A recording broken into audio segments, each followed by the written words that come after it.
प्रभु का नाम का धन्यवाद हो कि परमेश्वर ने आज अपनी संगति में हमें एक बार फिर बुलाया और हर बुधवार को हम इसी प्रकार परमेश्वर की आराधना स्तुति करने के लिए उपस्थित हैं। और इस समय है कि हम परमेश्वर के वचन से कुछ सीखने के लिए चलते हैं।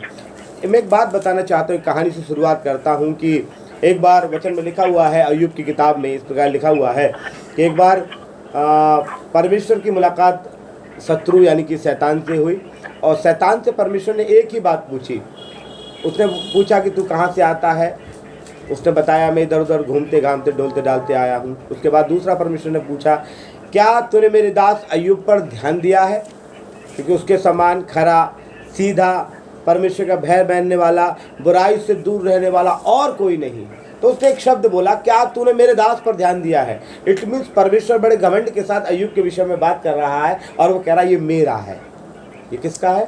परमेश्वर का है। मैं सोचता हूँ परमेश्वर कितने लोगों के विषय में ऐसा घमंड के साथ बोल सकता है इन अंत के दिनों में, जबकि पाप चरम सीमा पर है, जबकि शैतान का चारों तरफ साम्राज्य है। और ऐसे समय जबकि हर जगह शैतान का साम्राज्य है, चाहे आप देख लीजिए गवर्नमेंट का मिनिस्ट्री हो, चाहे आजकल थियोलॉजिकल मिनिस्ट्री हो यानी कि सेवकाई, हर जगह शैतान का ही बोलबाला चल रहा है। और मैं सोच रहा हूँ ऐसे समय जबकि शैतान का बोलबाला चारों तरफ है, ऐसे समय क्या परमेश्वर हमसे बोल सकते हैं कि तू मेरा है, या परमेश्वर के हम लोग हैं। एक वचन आज का जो सब्जेक्ट है कि आज का जो सब्जेक्ट है उसका नाम है क्या हम परमेश्वर के हैं। और यदि हम परमेश्वर के हैं तो जो परमेश्वर के लोग हैं, वचन में लिखा हुआ है बाइबल में कि तुम उनके फलों से उनको पहचान लोगे कि हम परमेश्वर के लोग हैं अथवा नहीं है। दूसरी बात एक बात है कि हम कितने भी बोलते रहे हम परमेश्वर के हैं, लेकिन दूसरा तिमुथियुस उसका 2 अध्याय उसका 19 वचन में इस प्रकार लिखा हुआ है, अगर आप पढ़ना चाहें तो पढ़ लेना। उसमें लिखा हुआ है परमेश्वर अपनों को पहचानता है।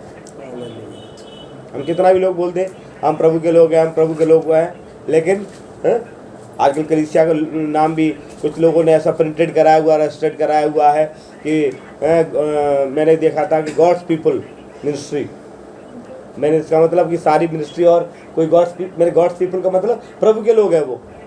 बाकी कोई करते हैं फुल गॉस्पल, कोई एक जगह चर्च का नाम देखा मैंने न्यू टेस्टामेंट चर्च, और अलग अलग नाम से चल रहे हैं और सब अपने आप को प्रूफ करने की कोशिश कर रहे हैं कि हम परमेश्वर के लोग हैं। और अगर देखिए परमेश्वर की लोगों की 2-3 बातें हैं जो परमेश्वर बोल रहा है, अगर आप मेरे बन जाओगे या हम प्रभु के लोग हो जाएंगे तो परमेश्वर कुछ हमारे लिए बेनिफिट्स रखा हुआ है, कुछ बातें हमारे लिए रखी हुई है, उन बातों पर हम ध्यान देंगे। पहला हम निकालेंगे पहला यूहन्ना उसका 4 अध्याय उसका 4 से 6 तक पढ़ेंगे। परमेश्वर के लोगों की पहचान भी इसमें लिखा हुआ है।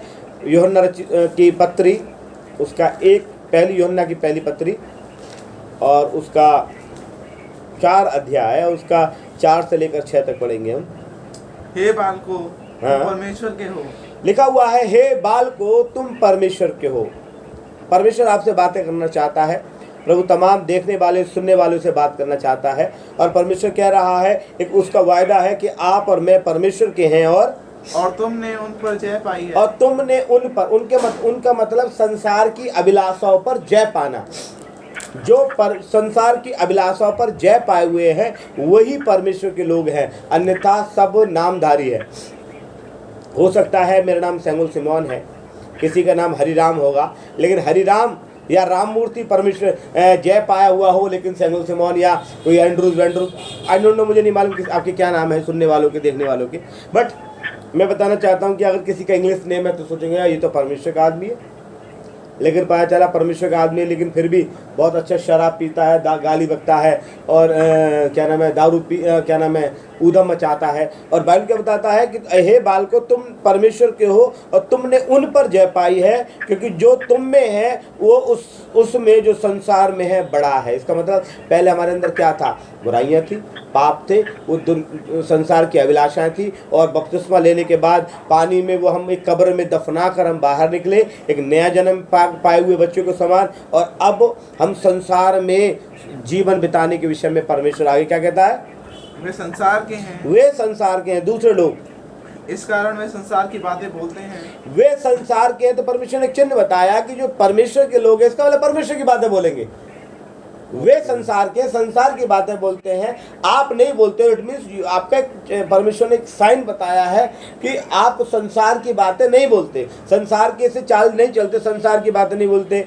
वो संसार की बातें बोलते हैं, बात बात पर गाली निकालते हैं, बात बात में चालाकी रहती है, बात बात में पैसे की बात रहती है, बात बात में हड़पने की बात रहती है, बात बात में उनकी पैसों को लेकर एक नई योजना रहती है। हर व्यक्ति, कई लोग फ़ोन पे बात करते हैं, अरे कोई नया प्लान बताओ, कोई नया प्रोजेक्ट लाओ। वो नया प्रोजेक्ट है, प्रोजेक्ट मीन्स है नया पैसा, प्रोजेक्ट के मीन्स पैसा है। अब कितना पैसा, तो वो संसार के लोग किसकी बात करते हैं? संसार की बात करते हैं। प्रभु के लोग किसकी बात करेंगे? प्रभु की बात करेंगे। मैंने कई बार देखा है, हम ट्रेन में जा रहे होते हैं, कई बार हम लोग बात करते हैं तो एक व्यक्ति कह रहा है, अरे यार हम मीटिंग में जा रहे हैं, वही दुआ की बातें हो जाएंगी, अभी से क्या जरूरत है। लेकिन प्रभु के लोग प्रभु की बातें करेंगे। कहीं भी वचन में लिखा, सोते बैठते उठते चलते उसी की चर्चा किया करेंगे। इसलिए प्रभु के लोग की पहचाने क्या है, 5 में लिखा हुआ है, और वो संसार की बातें मतलब बोलते हैं और संसार उनकी सुनता है, आपकी नहीं सुन रहा। तो इसका मतलब एक साइन ये भी है कि आप प्रभु के लोग हैं। आगे पढ़े। हम परमेश्वर के हैं, हाँ, जो परमेश्वर को जानता है। और लिखा हुआ है जो परमेश्वर के लोग की पहचान क्या है कि वो प्रभु को जानता है। आपको मालूम है कि यीशु मसीह के चेले यीशु मसीह के साथ रहे थे, लेकिन वो यीशु मसीह को नहीं जान पाए। एक आपको बड़ा ताज्जुब का वचन लगेगा, यूहन्ना रचित सुसमाचार उसका 16वां अध्याय उसका 30 और 31 आप पढ़ सकते हैं। यूहन्ना 16 का 30 और 31। अब हम जान गए हैं। अब हम जान गए हैं, इसका मतलब क्या? इतने दिनों से नहीं जानते थे तुम्हें खुदा को। बड़े ताज्जुब की बात है भाई। प्रॉब्लम क्या है? कितने साल हो गया मसीहत में? 3.5 साल हो गया। उन चेलों को यीशु मसीह के साथ कितने साल रहे? 3.5 साल रहे। तो वो कहते थे अब हम जान गए हैं। कि आगे क्या लिखा है? कि तू सब कुछ जानता है, हाँ, और इसकी आवश्यकता नहीं है कि कोई तुझ से कुछ पूछे। इससे हम विश्वास करते हैं कि तू परमेश्वर की ओर से आया है। यह सुन यीशु ने उनसे कहा। यह सुनकर यीशु ने उनको उत्तर दिया, क्या तुम अब विश्वास करते हो? अब विश्वास करते हो? पहला लाइन है अब हम जान गए हैं। 30 की पहली लाइन क्या है? अब हम जान गए हैं। 31 की पहली लाइन क्या है? यह सुन यीशु ने उनसे कहा। अब विश्वास करते हो? मतलब इतने साल बाद तुम मुझे समझ पाए हो? तो परमेश्वर ही तो कह रहा है, हर व्यक्ति प्रभु का व्यक्ति नहीं है। आज हम हर व्यक्ति को अपने घर में बिठा नहीं सकते। बाइबल लेके आया हुआ है, अगर वो यीशु की बात करता है तो इट मीन्स वो प्रभु का व्यक्ति नहीं है। मैंने पिछली बार भी बता चुका है कि आप कौन से यीशु को मानते हैं। पता नहीं, आज के 2 यीशु हैं, पता नहीं कौन और दूसरे यीशु को मानने वाला तो नहीं आ गया आपके घर में। इसलिए अंत के दिनों में सावधान होने की जरूरत है मेरे प्रियो। वचन में क्या लिखा हुआ है कि वो संसार के हैं और जो संसार को जानता है और वह उनकी हमारी सुनता है। जो परमेश्वर को नहीं जानता वह हमारी नहीं सुनता है। इसका मतलब अगर आप प्रभु के लोग हैं तो संसार आपकी नहीं सुनेगा, अगर आप संसार के लोग हैं तो प्रभु के लोग आपके नहीं सुनेंगे। है आगे पढ़े। इस प्रकार हम सत्य की आत्मा और भ्रम की आत्मा को पहचान सकते हैं। लिखा हुआ है हम सत्य की आत्मा भ्रम की आत्मा। इस संसार में मैंने बोला 2 यीशु काम कर रहे हैं। ये भी एक बहुत अच्छा टॉपिक है, सत्य की आत्मा और भ्रम की। कुछ लोग भ्रमित करने में लगे हुए हैं आजकल, चंगाई के नाम पे भ्रमित, वचन का प्रचार के नाम से भ्रमित। एक पास्टर प्रचार कर रहे थे कि आधार कार्ड नहीं रखना चाहिए। आधार कार्ड क्या है कि एक 666 है।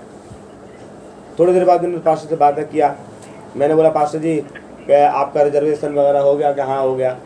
क्या भाई साहब अब तो आधार कार्ड रिजर्वेशन में भी मांग रहे हैं? क्या हाँ। मैंने बोला फिर आपके पास नहीं मैंने तो लगा दिया, मैं तो रख के 24 घंटे घूमता हूँ, देखो ये रहा। मैंने उनसे बोला उस घर में अभी तो आप प्रचार कर रहे थे कि ये 666 है, फिर उसको रख के क्यों घूम रहे हो? उससे पहले उन्होंने प्रचार करना शुरू कर दिया और यूट्यूब पे भी डाल दिया एक ने कि कोविड का जो इंजेक्शन लग रहा वो लगाएंगे ना, वो एंटी क्राइस्ट का एक मोहर लगा रहे हैं। मैंने बोला क्या क्या वचन? वो कह रहा भ्रम का प्रचार। मतलब लोग को उलझा देते हैं कि हम करें या ना करें। लोग भ्रमित हैं, आज इतना भ्रमित है कि वो लोग कहते हैं कि मर जाएंगे, ये हो जाएगा, वो हो जाएगा। देखिए हमारी दोनों डोज लगी, हमें कुछ नहीं हुआ, प्रभु का नाम का महिमा हो। तो हम देखेंगे कुछ बातें हम देखेंगे कि जो प्रभु के लोग हो जाते हैं परमेश्वर उन पर क्या बेनिफिट्स दया करता है। पहला दया हम देखेंगे कि जो परमेश्वर के लोग होते हैं परमेश्वर उनकी हर आवश्यकताओं की पूर्ति करता है। उसको किसी के सामने भीख मांगने की जरूरत महसूस नहीं होती। आप भजन उसका 34 का 9 और 10 पढ़ सकते हैं। भजन संहिता उसका 4 अध्याय का 9 और 10 जी।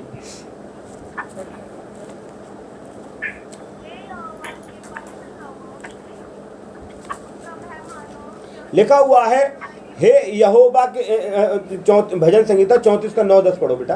हे यहोवा के पवित्र लोगों, हे यहोवा के पवित्र लोगों, उसका भय मानो, उसका भय मानो, क्योंकि उसके डरवैयों को किसी बात की घटी नहीं होगी। लिखा हुआ है उसके डरवैयों को। किसके डरवैयों को? सरकार के नहीं, किसी मनुष्य के नहीं, परमेश्वर के डरवैयों को किसी भी बात की घटी नहीं होती। आगे लिखा हुआ है, जवान सिंहों को तो घटी होती है और भूखे भी रह जाते हैं, परंतु यहोवा के खोजियों को किसी भली वस्तु की घटी ना होगी। मैं प्रभु को धन्यवाद करता हूँ। मैं अपने बच्चे से कहता हूँ, पूरे लॉकडाउन के दिनों में देखिए परमेश्वर ने हमको खिलाया है, प्रभु के नाम की स्तुति करो, क्योंकि किसी चीज़ की घटी नहीं होगी। एक पहचान ये भी है प्रभु के लोगों की। दूसरी पहचान देखेंगे हम, इसी का पढ़ेंगे 34 का 15 पढ़ेंगे। यहोवा की आंखें धर्मियों पर लगी रहती है और उसके कान भी उनकी दुहाई की ओर लगे रहते हैं। दूसरी बात, परमेश्वर क्या करता है? अपने लोगों की प्रार्थना को सुनता और देखता है।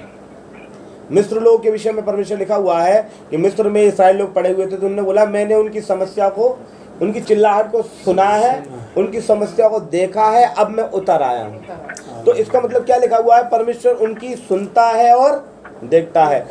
एक्सोडस में लिखा हुआ है ना, 3 का अध्याय का 7 से 9 में ऐसा लिखा हुआ है। ठीक है, तो इसलिए बात। तीसरी बात और मैं बताना चाहता हूँ परमेश्वर के लोगों के बारे में कि गिनती 23 का 23 में लिखा हुआ है, आप पढ़ भी सकते हैं कि कोई मंत्र उन पर काम नहीं करेगा, कोई भी तंत्र मंत्र जादू टोना काम नहीं करेगा। यशायाह भजन संहिता 58 का 5 और पढ़ दीजिए। 58 का 5।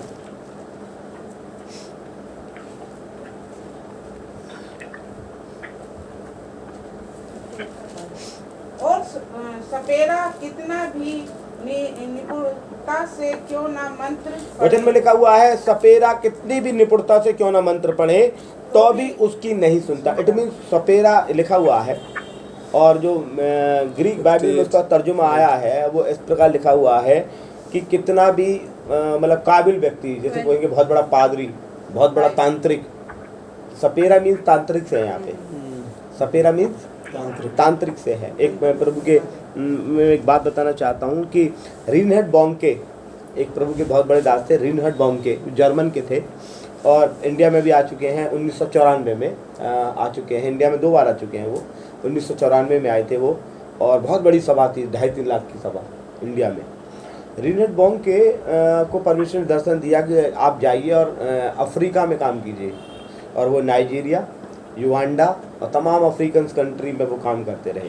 और अफ्रीकन कंट्री में 5-5, 10-10 लाख लोग उनकी सभाओं में इकट्ठे होते थे। एक बार वो नाइजीरिया में सभा कर रहे थे, और सभा करने के लिए स्टेज पे जाते थे ऊपर, और वो क्या करते थे, 100 पादरी को, 50 पादरी को मैंने सुना है कि स्टेज पे नीचे घुटने टेक के लगा दिया करते थे कि तुम नीचे प्रार्थना करो, मैं ऊपर प्रचार करता हूँ, ताकि बड़े बड़े चमत्कार हो।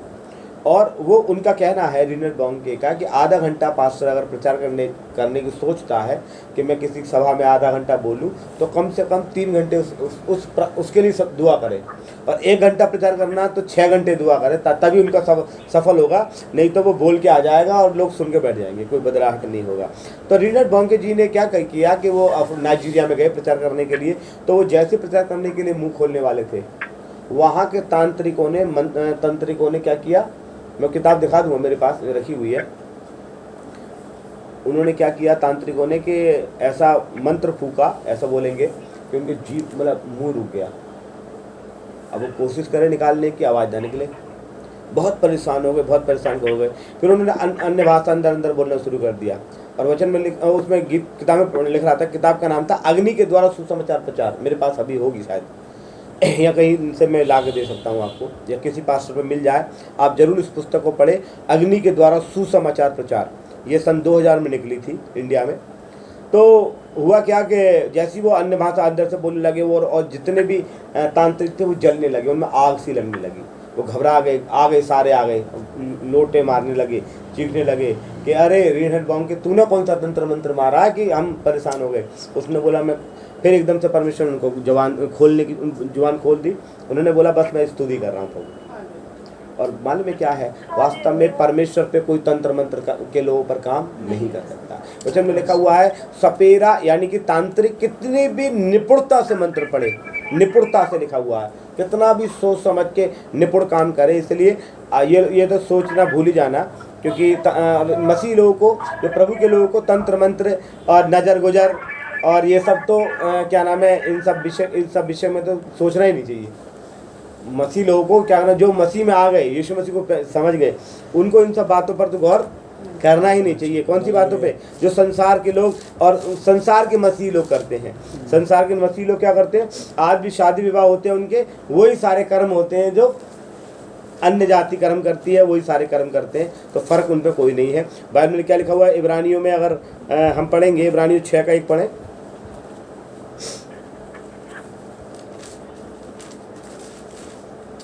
इसलिए आओ मसीह की शिक्षा की आरंभ की बातों को छोड़कर हम सिद्धता की ओर आगे बढ़ते जाएं। प्रभु के लोगों को सिद्धता की ओर बढ़ना है। और आगे क्या लिखा हुआ, मरे हुए कामों से मन फिराना।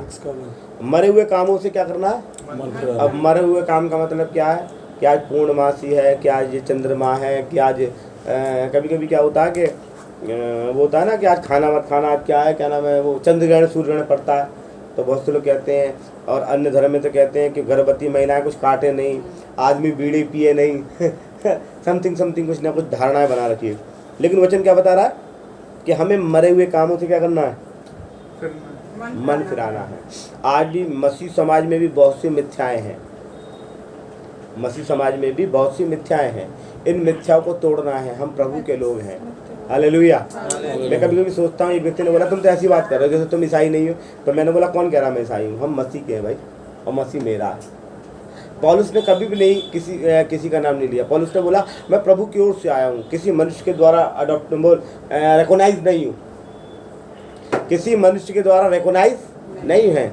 आज हम देखते हैं कि चर्चेस रिकॉग्नाइज करेंगी कि बैप्टिज्म सर्टिफिकेट देंगे तभी आप रिकॉग्नाइज हो पाएंगे कि यू आर ए क्रिश्चियन। वो कंफर्म करेंगे तब आप कंफर्म हो पाओगे। हमें कंफर्म पवित्र आत्मा से लेना है, ना कि मनुष्य द्वारा। है हालेलुया। तो इसलिए क्या है, कोई भी तंत्र मंत्र हमारे ऊपर काम नहीं करेगा। नंबर 4 बात देखेंगे हम, अगर कोई हमारे विरोध में उठना होगा, प्रभु उन शक्तियों को बिल्कुल नेस्ता नाबूद करेगा। ये बाइबल का कथन है, लेकिन आपको क्या करना है? आपको बस एक काम करना है। निर्गमन 14 में क्या लिखा हुआ पढ़ना, निर्गमन 14:14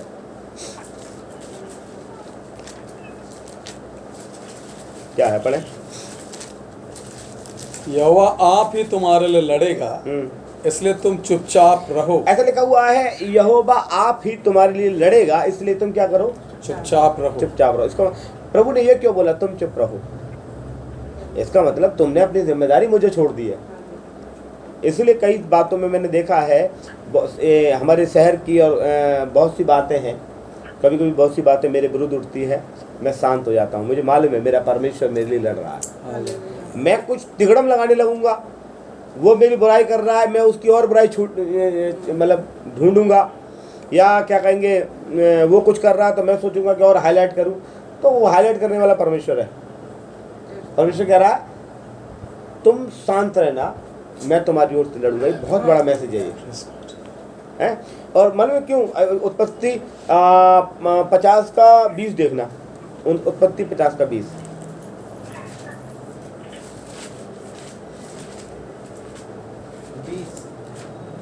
यद्यपि तुम लोगों ने मेरे लिए बुराई का विचार किया था। ऐसा यूसुफ कह रहे हैं कि यद्यपि तुम लोगों ने, उसके भाइयों ने, कोई बाहर का कभी कभी किसी परेशान करने नहीं आएगा आपको। आप देखिए, जो आजकल जब कहते हैं ना प्रोसिक्यूशन हो रहा, कोई प्रोसिक्यूशन नहीं है, घर के लोगों से ही सताव है। जब आपकी कलीसिया बढ़ेगी, जब आप आराधना करेंगे, जब आप स्तुति करेंगे, तो जो जिनके पास अच्छी कलीसिया नहीं है, जिनको वो सोचेंगे कि यार हम इसको इतना बदनाम करने की कोशिश करते हैं, इतना परेशान करने की कोशिश करते हैं, फिर भी अच्छा खा रहा है, पी रहा है, बड़ा मुस्कुरा के चल रहा है। किसी ने कहा है, मैंने पढ़ा था कहीं कि अगर आप किसी को डाउन करना चाहते हो, किसी को आप डाउन करना चाहते हो, तो जब भी जाओ उसके सामने मुस्कुरा के निकलो।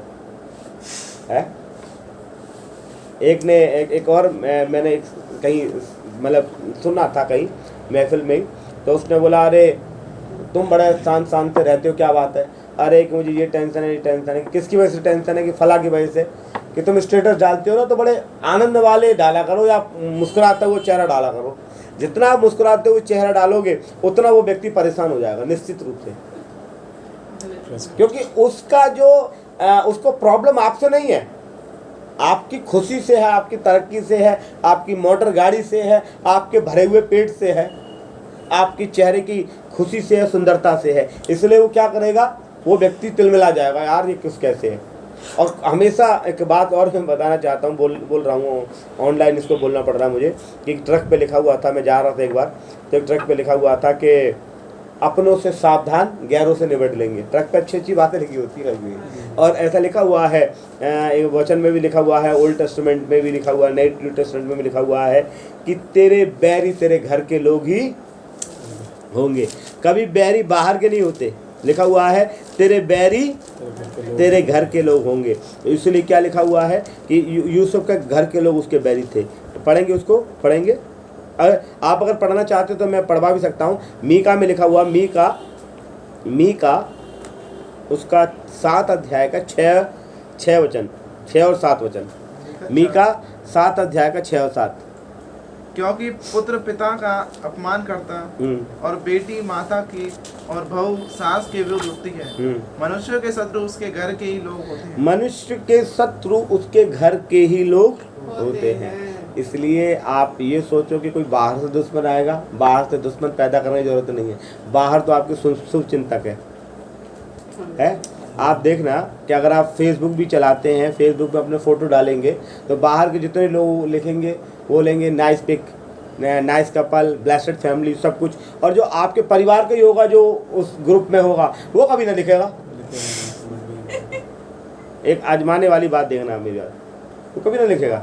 और दुनिया के जिन लोगों से आप मिले भी नहीं है, वो ऐसी ऐसी ब्लेसिंग्स डाल देंगे, आप हैरान हो जाओगे। और जो खुद आपकी, जिससे आप सोचोगे कि वो कुछ आपको कमेंट करें, वो कमेंट का लाइक भी करना उसको मुश्किल है।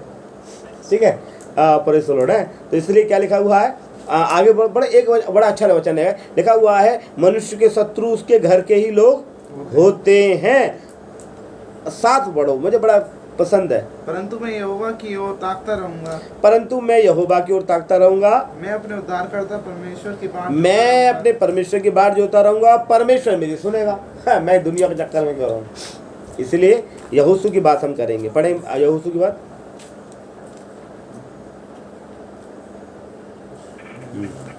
यहोशू की बात पढ़ें। उत्पत्ति 50 का 20।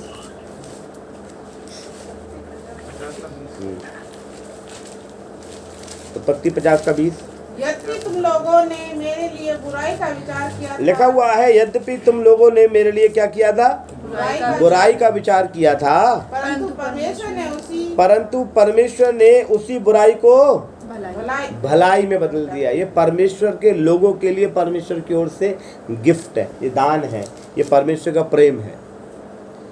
लिखा हुआ यूसुफ के भाइयों ने यूसुफ के लिए क्या किया, इवन उसके माँ बाप ने भी किया। अरे ये बहुत बड़ा बनना चाह रहा अपने आप को है, लेकिन ऐसा लिखा हुआ है उसी बुराई को परमेश्वर ने किस में बदल दिया, भलाई में बदल दिया। हालेलुया।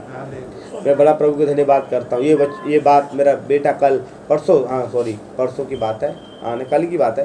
कल हमारे थे स्कूल से लेके, तो एक बार क्या हुआ कि एक गाय ऐसे आ गई कि नाले में गिरने से बचे। तो मेरा बेटा कहने लगा कि कई बार पापा ऐसा लगता है हमारे साथ बुराई होने वाली है, लेकिन हर बात में परमेश्वर भलाई निकाल के लाता है। मैं प्रभु को धन्यवाद कर रहा था उसकी इस बात के लिए। व्यवस्था विवरण भी निकाल के आप पढ़ सकते हैं अगर चाहें तो। 23 का 5 व्यवस्था विवरण। परंतु तेरे परमेश्वर यहोवा ने बिलाम की ना सुनी, किंतु तेरे परमेश्वर यहोवा ने तेरे निमित्त उसके शाप को आशीष में बदल दिया। इसलिए कि तेरा परमेश्वर यहोवा तुझसे प्रेम रखता है। परमेश्वर आपसे प्रेम करता है तो तमाम श्रापों को, तमाम बातों को आशीर्वाद में बदल देगा, आपके लिए लड़ेगा। इसलिए मैंने 4 बातें आपको बताई। आप यदि परमेश्वर के हो तो प्रभु के, मैं आपको बताना चाहता हूँ, आपको थोड़ा सा सोचना होगा कि आप परमेश्वर के हो या नहीं हो। क्या हमारी कौन सी आदतें प्रभु से मिल रही हैं, जैसे हमारे घर में बच्चा पैदा होता है तो हम जरूर उनसे बोलते हैं कि ये बच्चा पापा पे गया, माँ पे गया, बुआ पे गया, दादी पे गया, दादा पे गया है। कभी हम नहीं बोलते कि जो अखबार देखने वाला आया उससे गया है, या धोबी से गया है, या इवन दूध वाले से गया है। हम कहते हैं अपने परिवार में उस बच्चे को मिलाते हैं। वैसे यदि हम प्रभु के हैं तो प्रभु की कौन सी बातें हमसे मिल रही है? क्या वो क्षमा करता था? मैं क्षमा करता हूँ। वो इन सब बातों को इग्नोर करता था? क्या मैं इग्नोर करता हूँ? प्रभु की बातों, प्रभु के गुण को अपने जीवन में लाइए ताकि आप कह सको कि हाँ मैं प्रभु का हूँ। और जब आप प्रभु के हो जाएंगे तो परमेश्वर कह रहा है कि मैं उनकी आवश्यकताओं की पूर्ति करूँगा, उनकी प्रार्थना को देखूँ, उनकी समस्या को देखूँगा, उनकी प्रार्थना को सुनूँगा, उन पर कोई तंत्र मंत्र काम नहीं करेगा और उनके विरोध में उठने वाली सारी बातों को मैं ख़त्म कर दूंगा, उनके लिए लड़ाई करूंगा। तो प्रभु का धन्यवाद इस वचन के लिए मेरे प्रियो। इसलिए हम परमेश्वर के होकर प्रभु में जीवन बिताने का एक वायदा करें। आइए हम प्रार्थना में चलें।